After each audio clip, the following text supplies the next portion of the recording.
Pregunta, usted planteó, diríamos, los actores dentro de la distinta etapa del INTA. ¿Qué, diríamos, rol le da hoy al actor ingeniero agrónomo? Que en la primera etapa había un rol, diríamos, asignado, y en las últimas no he visto que haya un rol, diríamos, del profesional. No, el rol lo sigue teniendo y tiene un rol sumamente importante. Lo que pasa es que tiene un rol cada vez más complejo. Esa es la realidad. Y es más complejo por algo que comenté también, es que los temas que antes eran de casi exclusividad de discusión del ingeniero agrónomo, hoy son tomados por la sociedad. Entonces ya no es un intercambio entre colegas que pensamos más o menos igual, nos formatearon más o menos igual.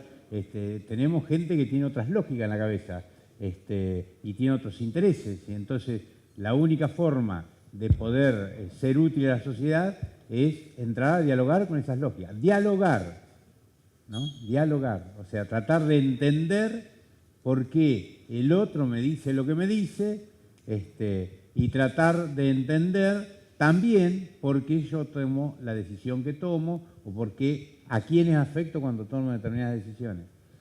A veces, este tema para mí que está pasando en este momento con el tema de los plaguicidas y eso es, alguno me va a insultar, pero es casi fascinante, porque realmente moviliza tanta cantidad de cosas que tienen que ver con la educación, con la formación cívica, casi con todo lo que tiene un ciudadano encima, que es mucho más que un ingeniero. Entonces, yo creo que tiene un rol fundamental, sigue teniendo un rol muy, muy importante. Y me parece que no debería haber ninguna organización, digamos, que trabaje en el desarrollo, que no le asigne un rol en los territorios a los colegas, no tengo ninguna duda. Si no lo dije, perdóname, pues, es parte de la rapidez. Hay algunos elementos de las cuales principalmente a mí me gustaría ver de qué manera podemos retroalimentar diariamente el sistema en dos casos que son básicos. Uno es el manejo de la cultura, que hay el manejo de la cultura X, ¿sí? Que es muy compleja, en algunas culturas básicamente, y el otro en la presencia cuando los recursos no son limitantes. Limitantes entre comillas, porque seguramente uno ve en la realidad que hay otra cosa. Pero ¿cómo podemos de alguna manera retroalimentar todo este sistema diariamente como para que sea más fluido? Es decir, ¿cuáles son los elementos de la educación que nos está faltando como para poder ir diluyendo ese factor?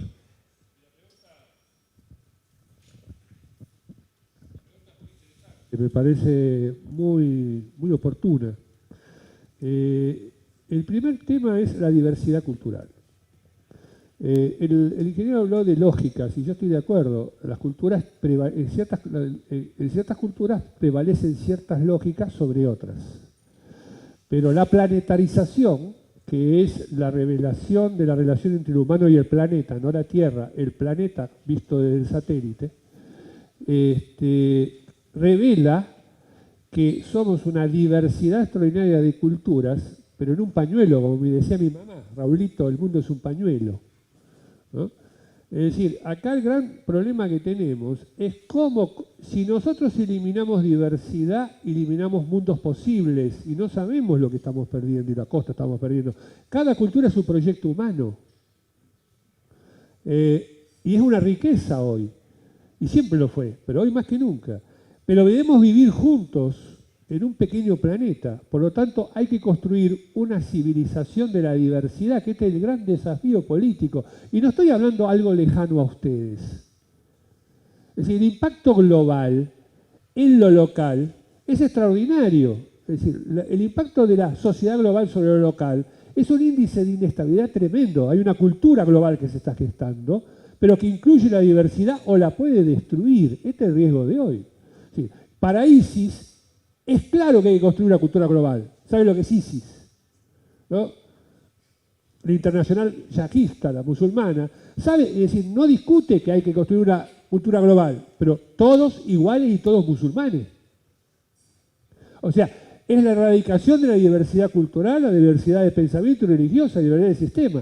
Es decir, hoy se están debatiendo proyectos civilizacionales. No es broma. Y además, lo que tampoco vemos es que lo local actúa sobre lo global en forma y genera diversidad que retroactúa sobre lo local. Por lo tanto, el manejo de la diversidad cultural es un manejo de comprensión. Comprensión de lo distinto, que es el problema de lo monstruoso. No hay peor amenaza que cuando nosotros vemos algo como monstruoso. Por algo los chicos están trabajando con los zombies, ¿no? Entonces, lo monstruoso, lo distinto. Los zombies es la imposibilidad de la diversidad. Es el neomatulcianismo. Es la eugenesia. Es decir, unos pocos humanos que tienen que decidir matar a los otros porque están enfermos. Es terrible el mensaje. Entonces, el tema de la comprensión del otro como diferente no se enseña. No se fomenta la empatía y la simpatía de lo diverso. No se fomenta. Y comprender significa, no, si vos me comprendés, entonces yo te comprendo. No es ese tema. Si vos me querés, yo te quiero. No, no es ese tema. Comprender es comprender mi incomprensión y comprender tu incomprensión. Asumir tu incomprensión como valor de la comprensión. Si no, la violencia no termina nunca. Y esto en los problemas familiares, cuando yo comprendo la incomprensión de mi pareja, se acabó la discusión. Se acabó la violencia, por lo menos. Cuando yo comprendo mi incomprensión, se acabó la violencia. No avanzamos en entendimiento, en conocimiento, avanzamos en algo mejor, en comprender, en construir la diversidad de lógicas. Por un lado. Hay que generar altos insumos de comprensión en el sistema educativo, pero no en el formal, sobre todo en el informal. Cooperativas, sindicatos, iglesias, ahí hay que trabajar el tema de la Casa Común de San Francisco, por ejemplo, ahora en el sistema ecológico, la idea de casa común como civilización planetaria, por ejemplo, en la diversidad. Bueno, eso hay que trabajarlo en la ciudadanía. ¿Pero qué ciudadanía? ¿La ciudadanía de Rosario? Sí, la de Rosario y la ciudadanía planetaria, pues están mezcladas. Debemos sacar un ciudadano rosarino, santafesino y planetario al mismo tiempo. Entonces, el insumo comprensión intenso es lo que tenemos que bajar. El otro aspecto, muy pegado a esto, es la relectura permanente que tú señalas del sistema por los recursos. Podés tener muchos recursos, pero te cambió la ficha y esos recursos se transformaron en obstáculo. Y lo que vos creías que no era recurso se transformó en capital, porque te cambió la ficha, te cambió el entorno, de la noche a la mañana. Entonces, la lectura permanente y paradigmática, ¿no es cierto?, la que se llama reflexividad, ¿dónde estoy? ¿Quién soy? ¿Hacia dónde vamos? ¿De dónde venimos? Es la pregunta que hay que hacerse cuando uno se lava los dientes a la mañana todos los días. Nietzsche decía que había que filosofar a martillazos. ¿Qué significaba esto? Que uno tenía que agarrar un martillo a la mañana y le lavar los dientes y hacerse así, tac, en la cabeza, para que se caigan todos los cristales, que no nos dejaba ver justamente y asumir la reprogramación permanente que tenemos que tener. Esa reprogramación tiene que ser organizacional. Organización que hoy no reprograma permanentemente sus principios organizacionales, desaparece. Hablaba de esta cuestión de los emergentes y que lo contrario era este dominio complejizante que muchas veces desde la profesión yo lo entiendo como que uno se sienta en los conocimientos que tiene aprendidos. La mayoría somos mayores de 24 años, o sea que nos cuesta cambiar esta mirada, esta cuestión general sobre lo complejo y nos sentamos siempre en el reduccionismo de mirar un problema sobre una cuestión particular, ¿no? Y tenemos claro que lo global nos afecta a lo local y no muchas veces podemos observar el cambio que nosotros podemos generar desde lo local hacia lo global, ¿no? Eso es realmente muy difícil. Y ayer en el taller que hicimos a la mañana, en el grupo salió este tema de las interrelaciones organizacionales o entre distintas organizaciones, ya sean públicas o privadas, como para buscar el abordaje de problemas complejos. que el que ayer se puso en mención fue, como mencionaba Julio, bueno, el tema de los fitosanitarios y de este conflicto que hay entre lo urbano y lo rural. Y surgió la necesidad de ver que las instituciones se junten en pos de. Ahora, hay un desafío de ver de qué manera podemos hacer, lo que usted menciona, una relación efectiva entre estas personas, entre estos sujetos, entre esta organización, entre estas estructuras, que cada una tiene sus objetivos, cada una tiene su forma, su burocracia, su forma de pensar, etcétera, su cultura. Y de qué manera podemos generar un vínculo efectivo local que permita una transformación, no sé si global, pero por lo menos que atienda a la problemática que en principio nosotros creemos que podemos resolver, ¿no? Sí, desde mi perspectiva, a mí me parece estratégica tu pregunta. Desde mi perspectiva hay 3 obstáculos. El obstáculo puede ser capital también. Para mí los errores, las cegueras, es decir, son capital de trabajo, capital de conocimiento. El problema es si lo tomamos en cuenta, los asumimos, ¿no? El primer obstáculo es el costo que nosotros, el imaginario de costo que nosotros tenemos cuando queremos, lo que yo le dije acá al ingeniero, al colega, me dice, ¿cómo hacemos para que en una organización privada permanentemente estemos repensando el contexto, lo que nos sucede y todo?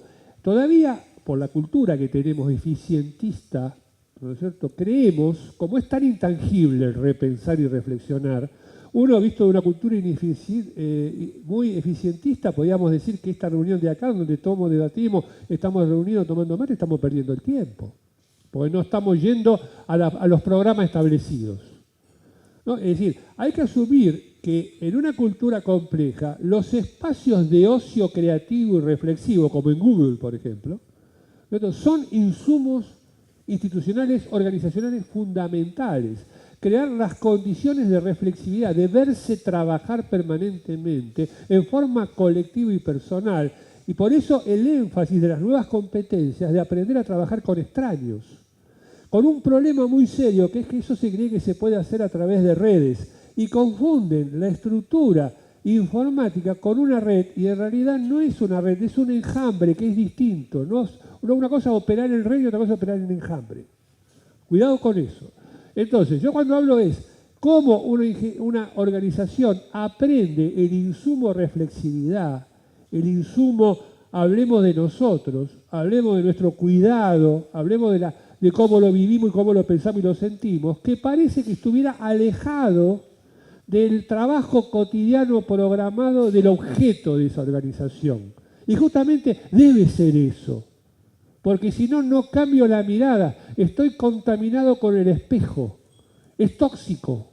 Este es el primer punto. Se cree que es un gasto innecesario y como los resultados no son cuantitativamente tangibles, sino cualitativos, no se saben medir dentro de las estructuras. No se saben medir. Yo no puedo inventar la creatividad. No la puedo programar. Pero puedo crear las condiciones para que el ambiente sea creativo. Que es muy complejo crear un ambiente creativo, en sociedades autoritarias, en sociedades esquemáticas, programadas y de poco diálogo. Es imposible, porque cualquier novedad es tomado como una amenaza, cualquier discusión es una amenaza, cualquier pensamiento distinto es una amenaza. Si yo tengo que crear una organización dispuesta y estar permeable a la diferencia, porque la diferencia es el negocio. Si todos pensamos lo mismo, no hay productividad. Este es el problema, en todos los sentidos. El segundo gran problema, lo dijiste en la propia pregunta, es el vínculo. En una sociedad, esta es la peor paradoja, en una sociedad de la comunicación y de la interactividad, el riesgo que tenemos es de no poder manejar vínculos y no poder comunicarnos. Estamos en una paradoja, estamos en la sociedad de la mayor tecnología de comunicación y al mismo tiempo de la mayor incomunicación. ¿Por qué? Porque no comprendemos tampoco cómo se opera la comunicación en una organización. La comunicación tiene un 80% de incomunicación. La comunicación es un problema, no una respuesta. El problema de la comunicación Es un esfuerzo tremendo, si no piensen en la pareja. Viven todo el día y están totalmente incomunicados aunque hablen todo el tiempo. Es decir, lo que cuesta construir un consenso y una comprensión, salvo que ya estén en un estilo, ¿no es cierto?, de sintonía, porque lo han trabajado o tuvieron la suerte que les salió. Pero cuando yo hablo de comunicación, hablo de cuando vos generás esa masa crítica de sintonía en una organización, que es como en el fútbol se dice que cuando yo pateo no levanto la cabeza, pues ya sé dónde estás. ¿No? Ese tipo de cosas. Y otro problema es el vínculo. En una sociedad compleja, el vínculo se desgasta y fatiga aceleradamente. Fíjense si no los problemas que hay de vinculación social y amorosa, ¿no? Entonces, la ingeniería del vínculo, nosotros no estamos acostumbrados a la ingeniería del vínculo. Nosotros venimos, o menos yo, venía de una generación en donde los vínculos eran un problema. Demasiado la familia, la verdad, perderla que encontrarla, los amigos también. Es decir, y ahora, construir un vínculo de confianza es dificilísimo. En el sentido de pareja, en el sentido comercial, en el sentido porque justamente es el vínculo de la comprensión de la diferencia, no es el vínculo porque vos sos como yo. Es justamente el vínculo porque vos sos totalmente distinto de mí y eso es el negocio. Por eso es la forma de trabajar en la diversidad. Entonces, el control del vínculo y el trabajo del vínculo genera un desgaste que nosotros lo creemos innecesario. Porque para nosotros los vínculos en la sociedad homogénea en que vivíamos se heredaba, no había que laburar para tener vínculos. Ahora para conseguir un cliente, esto le pasó a los profesores. Los profesores creían que tenían la vaca atada, que el alumno lo iban a tener igual. En la universidad pública, en la escuela pública, vos total el alumno lo tenés igual, tenés la vaca atada, no importa si sos bueno o malo, es un laburo seguro. Tenemos 40% de deserción secundaria. Es decir, y los pibes no quieren ir a la escuela, los pibes, los chiquitos hay que llevarlos a patada a la escuela casi. Me aburre y tienen razón, ¿no? Y en la universidad, la diversidad de formatos universitarios es imparable. Y los formatos virtuales también. Entonces, hay que tener mucho cuidado. No tenemos la vaca atada con nada en estos momentos.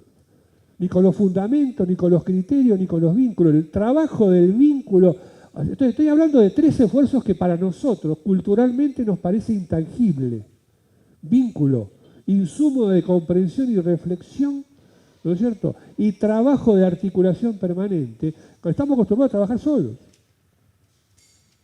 Para mí son 3 insumos difíciles, costosos, pero seguros. Nota, pensando en complejidades, decir que se cae Grecia ¿no sería una simplificación excesiva?